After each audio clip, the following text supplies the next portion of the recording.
Hi there everyone, this is your friend Jake, and then in this tutorial video guys, we will learn how to write a program using Java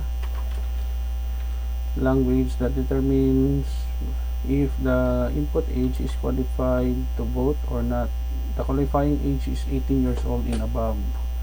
Before we continue, if you like this video tutorial, please hit the like button, leave a comment in the comment section of this video tutorial, share, and please support my channel by subscribing. Thank you so much to all my subscribers in my channel.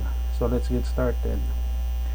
I'm using Eclipse as my IDE in making this program qualified to vote in Java. So we have here the machine problem. Write a program using Java language that determines if the input age is qualified to vote or not. The qualifying age is 18 years old and above. Yours truly, my website where you can download all free source code in my email address. Right now, I am accepting programming jobs, projects, IT consultancy, software engineering, consultancy, software testing, blog, product promotions, marketing. So you can reach me in my email address at jrpomperada.com. And then my place here in the Philippines, Bacolod City, Negros Occidental Philippines. The date is December 3, 2020, Thursday in this recording. So we have here the library file for input Java util scanner, and then we have here a class qualified to vote, and then we have here a scanner input, use scanner for input output.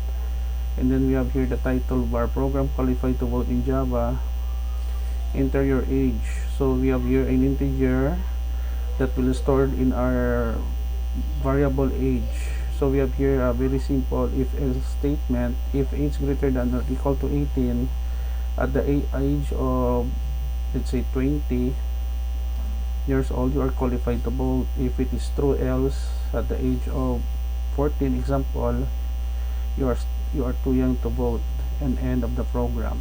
Very simple. So to run our program, select this file, qualified to vote.java, right click, run as Java application. Enter your age, let's say 23. At the age of 23 years old, you are qualified to vote. End of program. Let us run again. Let's say we have 11 years old. At the age of 11 years old, you are too young to vote. End of program. So this is the end of our tutorial video guys. I hope that you enjoy watching and learning. Thank you very much for watching. If you like this video tutorial, please hit the like button, leave a comment in the comment section of this video tutorial, share, and don't forget to subscribe to my channel. I will put a link in the description below where you can download the complete and free program listing of this qualified to vote program in Java. Until then, this is your friend Jake. See you in the next video guys. Bye bye for now.